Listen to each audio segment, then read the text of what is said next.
Hello, welcome to the July 2012 video edition of the Iowa General Fund Monthly Revenue Memo. I am Jeff Robinson, Senior Fiscal Analyst for the Iowa Legislative Services Agency, the nonpartisan support agency of the Iowa Legislature. This video will cover Iowa net general fund revenue for the month of July 2012, the first month of the new cash fiscal year. I will also review a 22-year history of an index of Iowa's economic performance when compared to all 50 states. Iowa net general fund revenue increased $72.3 million for the month of July, up 23.6% compared to July 2011, with individual and corporate income tax as well as sales tax all showing significant gains for the month. However, there were several significant calendar differences between July 2011 and July 2012, and for the most part, these differences acted to inflate the growth this July. June ended on a weekend this year, and this calendar issue pushed an estimated $25 million in receipts from June into July. Item number 2 on this list is similar to the first item, and it has the same sort of impact. Last year, July 30th and 31st were both on a weekend, something that pushed July receipts last year into August. This year, the month ended on a Tuesday. This second calendar impact moved an estimated $30 million from August into July when comparing this July to last. Item 3 relates to the monthly transfer of liquor profits to the State General Fund. Last year, a transfer that should have been made in July was not made until August 1st, while this year the July transfer did occur in July. Finally, there is a tax due date issue that impacts withholding tax deposits several times each year, and oftentimes that issue has the effect of recording deposits 1 month earlier than the previous year. This issue, referred to as the 3 Friday effect, provided a boost to June 2012 receipts to the detriment of July 2012 receipts. Adjusting for these 4 known differences, the outsized 23.6% increase this month adjusts to a still healthy 7.6% increase. Of the 4 issues, the July 30th and 31st issue will impact August comparisons, and it means that August will start the month with an estimated $30 million disadvantage compared to August of 2011. The $30 million difference translates to about 5% of August 2011 net receipts.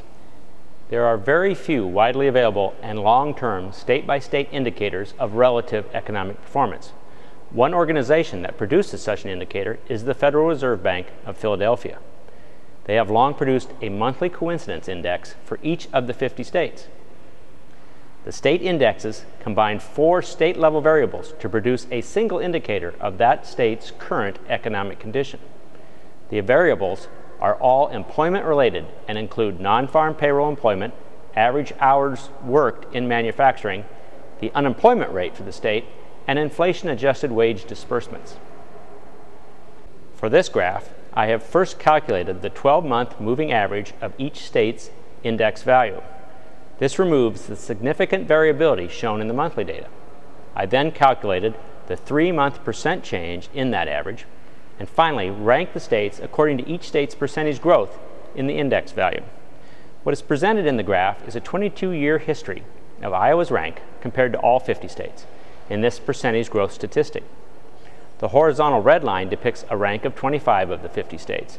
A rank above 25 means Iowa had a faster growing index than the average state, and a rank below 25 indicates an index growing slower than average.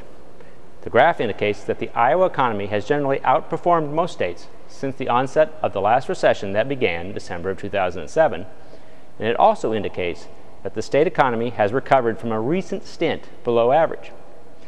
This graph also indicates that during the recession of the early 1990s, Iowa also ranked near the top of state economies, and that during the economic heyday of the late 1990s dot-com era, Iowa ranked only 1 spot from the bottom.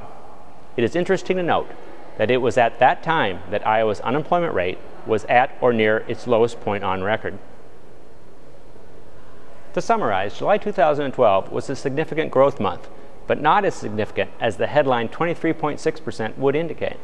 After adjustment, growth was a healthy 7.6%. Due to calendar issues that pulled August receipts into July this year, the month of August 2012 must grow by at least 5% just to cover the calendar issue deficit. The monthly indicator produced by the Federal Reserve Bank of Philadelphia indicates the Iowa economy has generally outperformed the average state since the start of the last recession, and the recent trend indicates more of the same. Thank you very much. I appreciate your time and interest in Iowa General Fund revenue. Please check out the next monthly video memo that will be posted in early September.